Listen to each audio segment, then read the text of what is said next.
Tantor Audio, a division of Recorded Books, presents When Affirmative Action Was White, An Untold History of Racial Inequality in 20th-Century America, by Ira Katznelson. Narrated by Jonathan Yen. Preface. Du Bois's Paradox.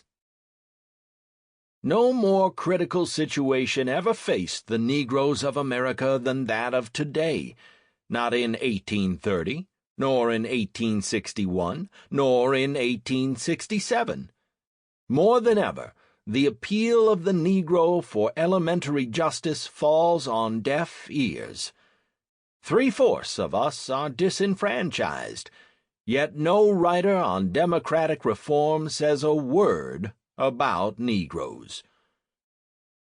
When I chanced upon these sentences in an essay by W.E.B. Du Bois, I was astonished to learn it had been written in 1935, a time of great achievement for President Franklin Roosevelt's New Deal.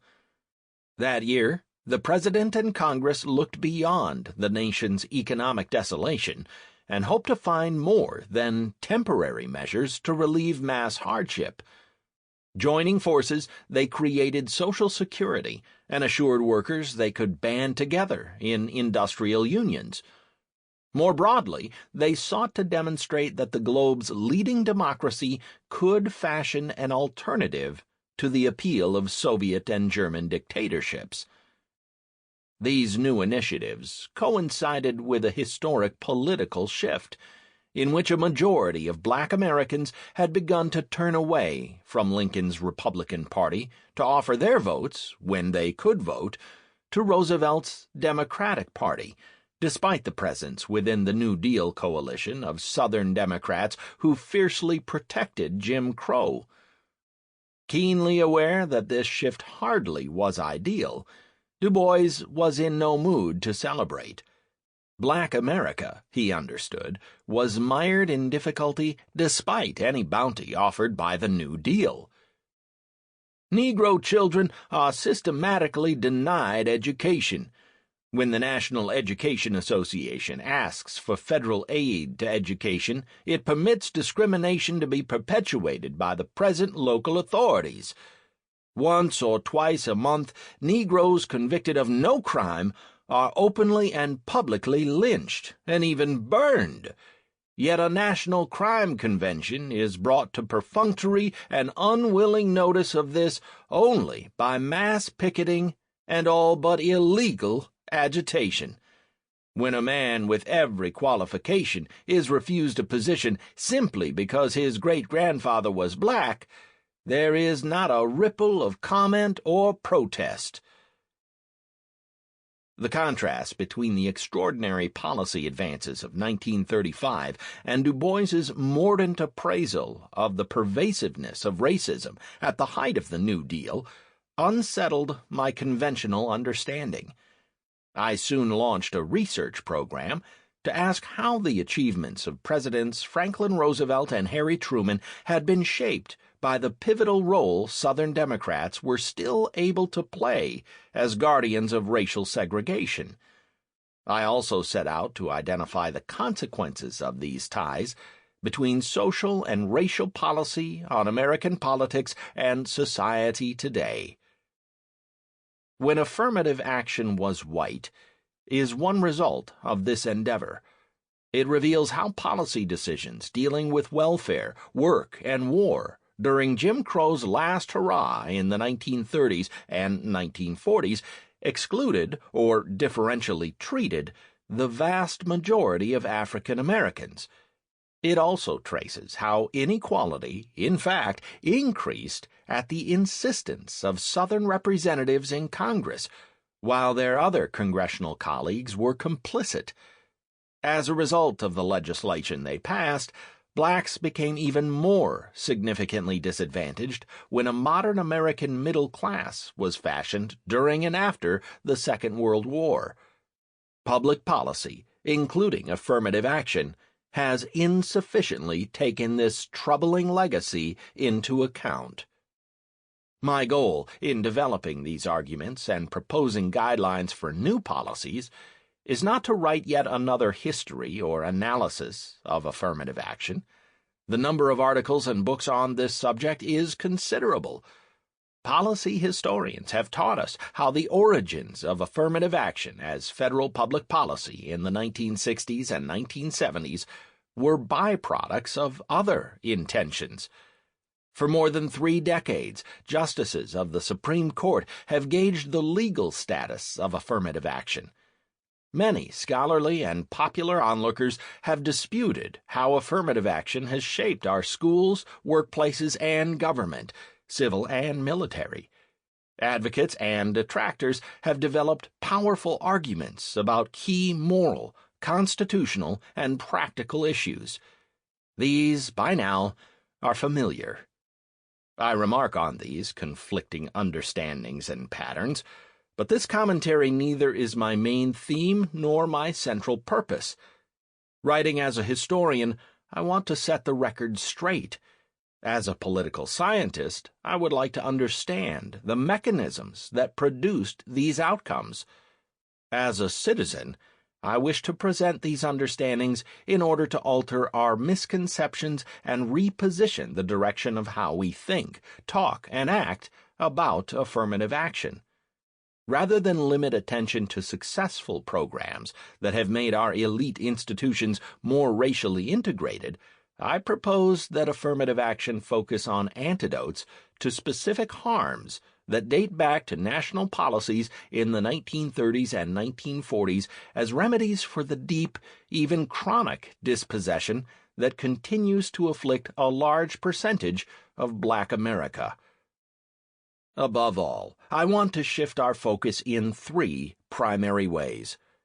The first alteration I propose is a change in our historical attention span.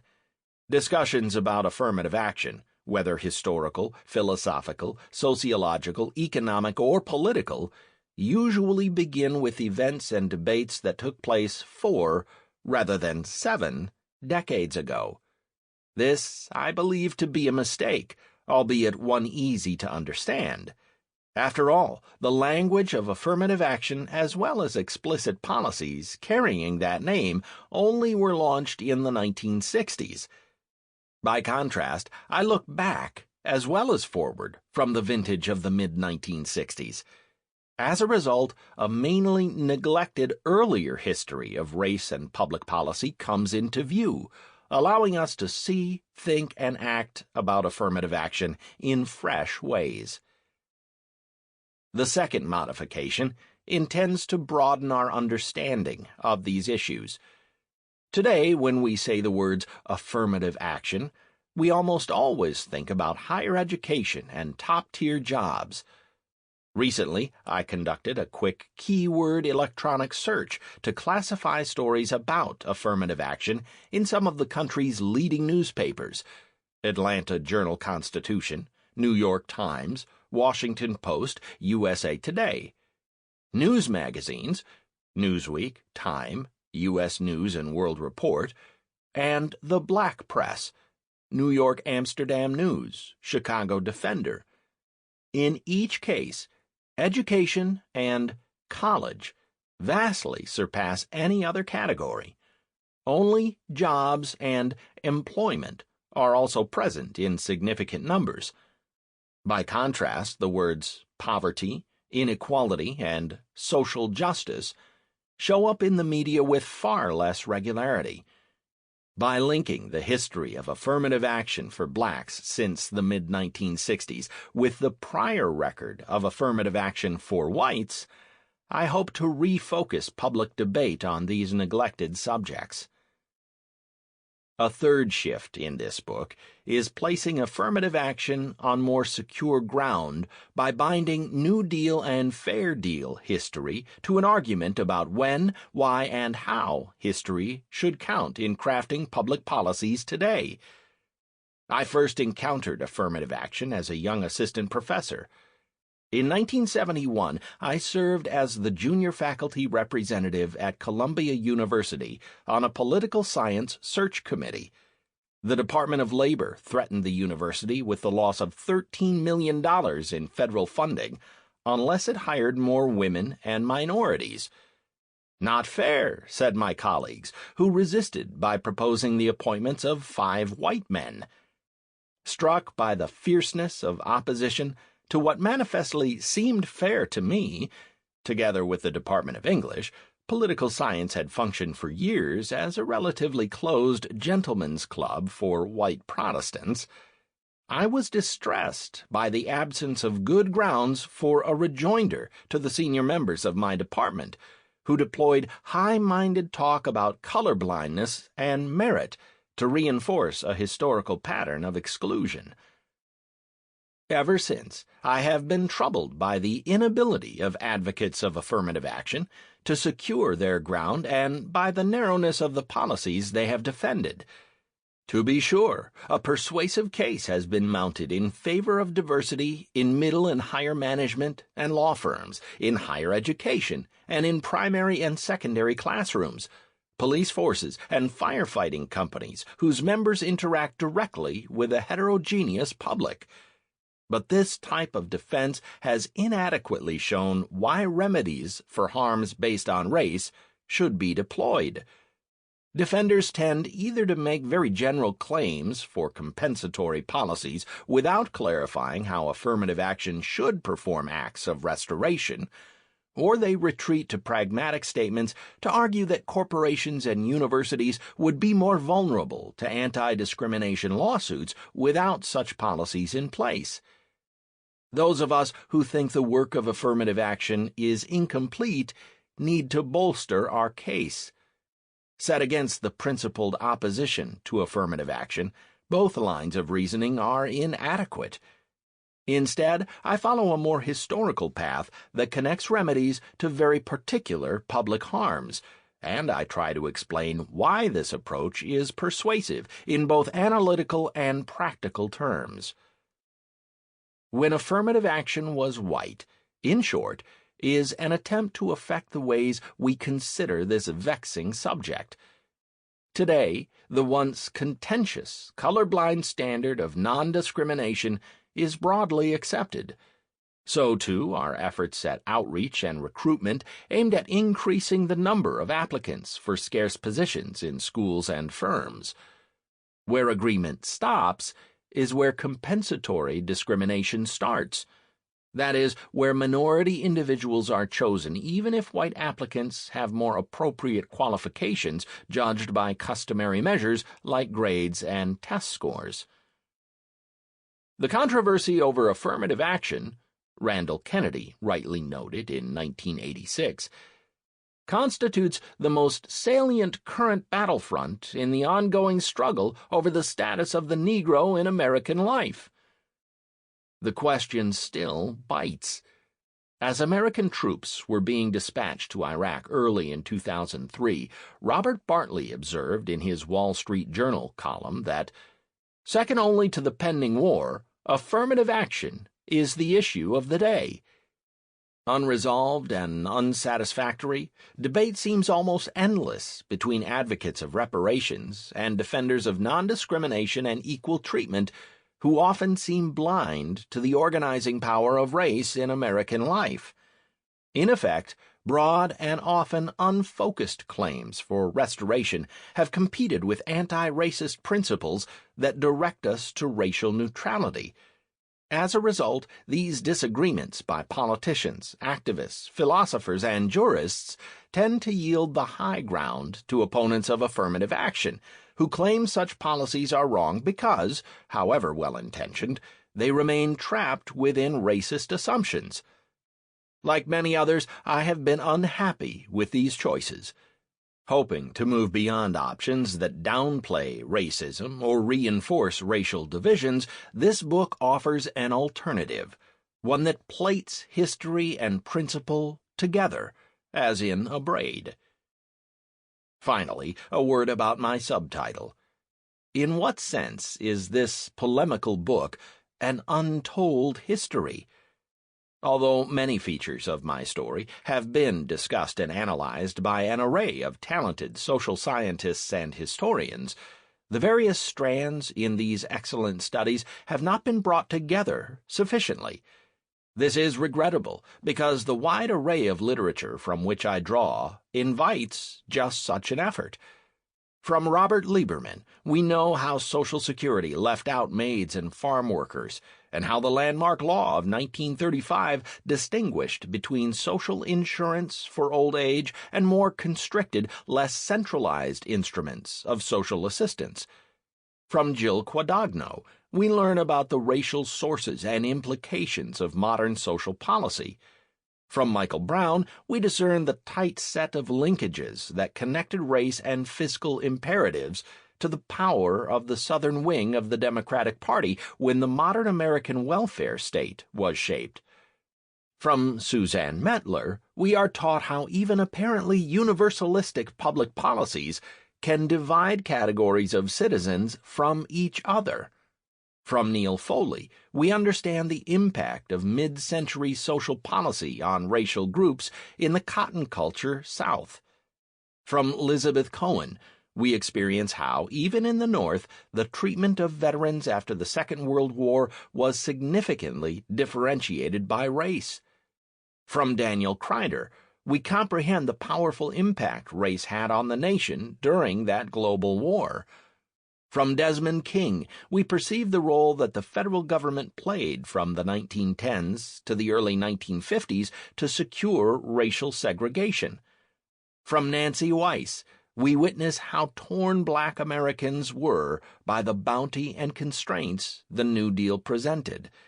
And from William Julius Wilson, we grasp the economic, social, spatial, and political mechanisms that have divided black America between a growing but minority middle class and a far less fortunate and good deal more marginal African American majority. My debt to these exceptional colleagues and to this outstanding body of scholarship is substantial. This book simply could not have been written without these and many other excellent works, some dating back to the New Deal and Fair Deal, which have provided me with guideposts, evidence, ideas, and illumination. Notwithstanding, my subtitle holds. Despite the work of leading scholars, the American public remains in the dark about the moment not very long ago when affirmative action was white. I mean, untold history in the sense of a not fully conveyed or altogether disclosed story, one that comes into full view only when its parts are considered together. The various elements of mid-20th century public policy that advantaged whites have been thought about, in the main, one at a time, rather than in a single, if complex, configuration. Moreover, these histories, even when thought to be germane to current issues, have only been loosely connected to present reflections and disputes. Instead, my basic themes, how the cumulative and diverse public policies of the federal government during the 1930s and 1940s shaped affirmative action for whites primarily under the aegis of the South in Congress, and why this history matters for present-day efforts to create a less racially unjust country, have been organized to make two kinds of connections. Among a range of policies in the past that usually are considered separately, and between that constellation of initiatives then and the possibilities for a new type of affirmative action now. That is what I have tried to accomplish, all the while motivated by the historical puzzles and goals enunciated in the address President Lyndon Johnson delivered to graduates and their families at Howard University in June 1965. It was called To Fulfill These Rights. 4 decades later, the challenge confronts us still. 1. Doctor of Laws. The sun had begun its downward slope on the evening of June 4th, 1965, as President Lyndon Johnson mounted the podium on the main quadrangle of Howard University, the country's most celebrated black center of higher education.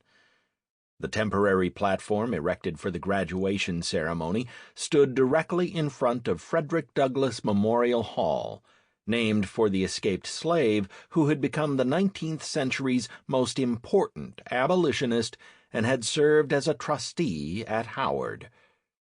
Dressed in academic robes, draped in the hood of the honorary degree of Doctor of Laws he had just received, the president turned to face an audience of some 5,000 mostly African-American students, parents, and family who had been sitting expectantly in the main quadrangle.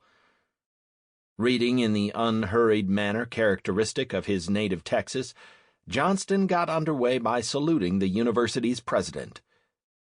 "Dr. Nabritt, my fellow Americans." Then he opened his leather-bound text and began. "I am delighted at the chance to speak at this important and this historic institution. Truly a working example of democratic excellence." At the finish, President Johnson was greeted with applause more rapturous than even a president elected by a landslide 7 months earlier might have expected. This, however, was no common occasion. This was no ordinary American leader, and to fulfill these rights was no run-of-the-mill speech. With the country still confronting Southern resistance, this noteworthy address rightly is recalled as the first moment when a president from any region forcefully and visibly sponsored affirmative action for blacks. But the speech also should be remembered for how it highlighted a powerful historical question it did not adequately answer. Why did the disparity between white and black Americans widen after the Second World War despite the country's prosperity? The answers Lyndon Johnson offered were less compelling than his discussion about what to do once legal segregation had ended and voting rights had been secured. The missing words that balmy evening might well have attended to the history of affirmative action for whites. Had the president done so, his inspiriting but rather open-ended conclusions might have placed affirmative action for blacks on a different, arguably more secure, foundation. 1. June 1965 was no ordinary month. Nearly a year earlier, Congress had passed the Civil Rights Act at the start of July. With segregation in public accommodations now forbidden and discrimination in employment prescribed, the mass civil rights movement turned to voting rights.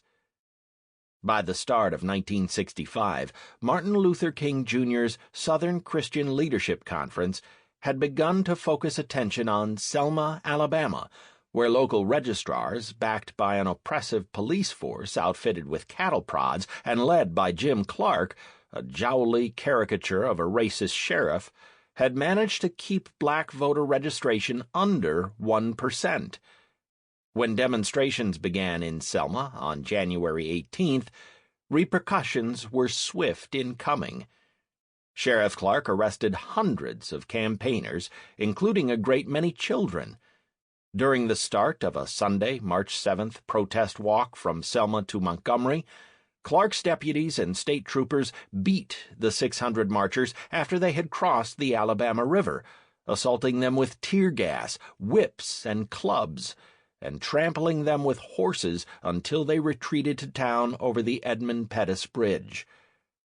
With 17 hospitalized at Good Samaritan Hospital for fractured legs, arms, ribs, and heads, and another 40 treated for the effects of tear gas and minor wounds in the emergency room, some 200 troopers and posse men with riot guns, pistols, tear gas guns, and nightsticks later chased all the Negro residents of the Browns Chapel Methodist Church area into their apartments and houses.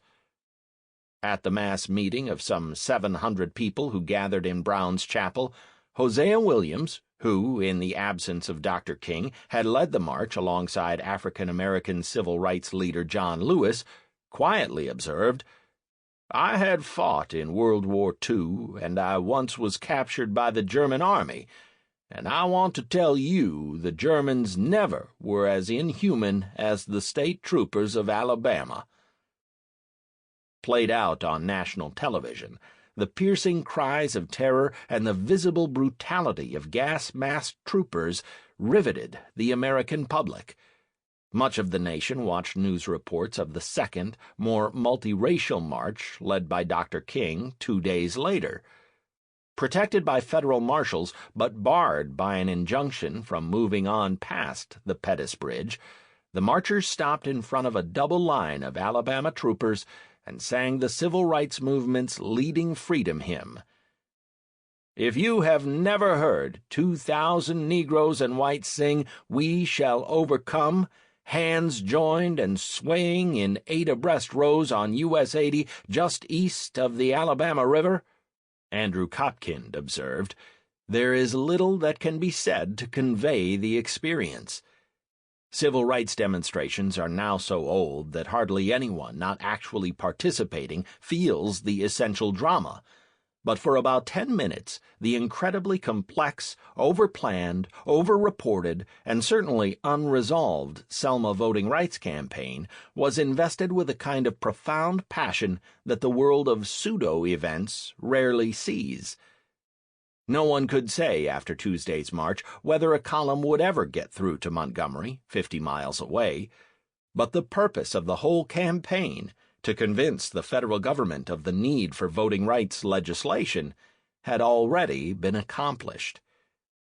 6 days later, President Johnson, who even a decade earlier would have been an unlikely crusader for civil rights, addressed a joint session of Congress to insist on a law to protect the right to vote for all citizens.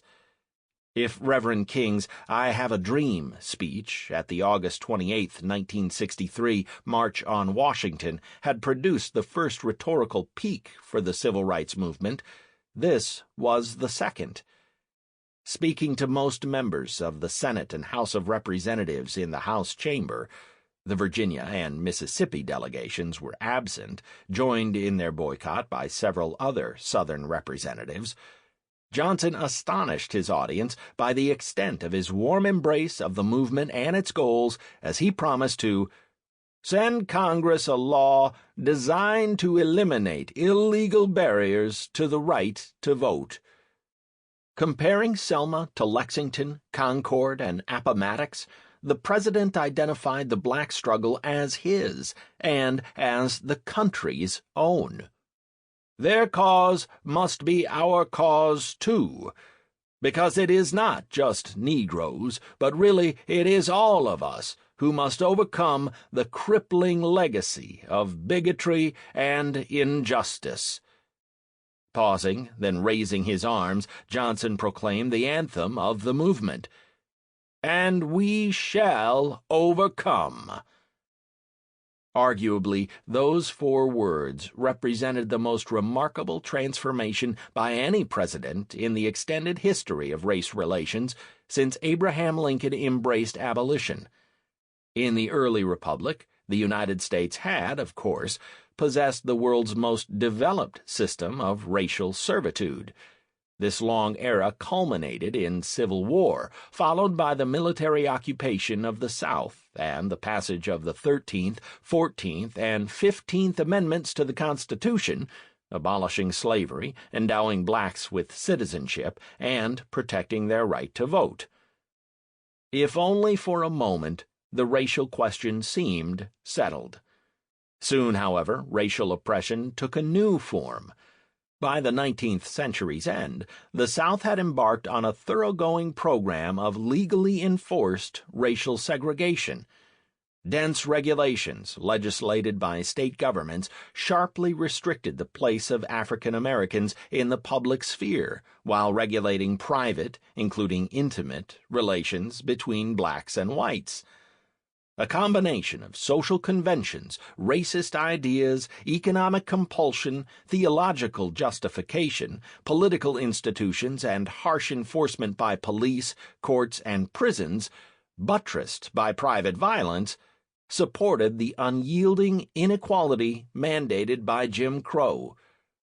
African Americans who lived in the 17 states that made it illegal for whites or blacks to step outside the boundaries defined by this encompassing social order experienced an authoritarian police state, not a democracy of citizens. In this period, Americans living outside the South. Sample complete. Ready to continue?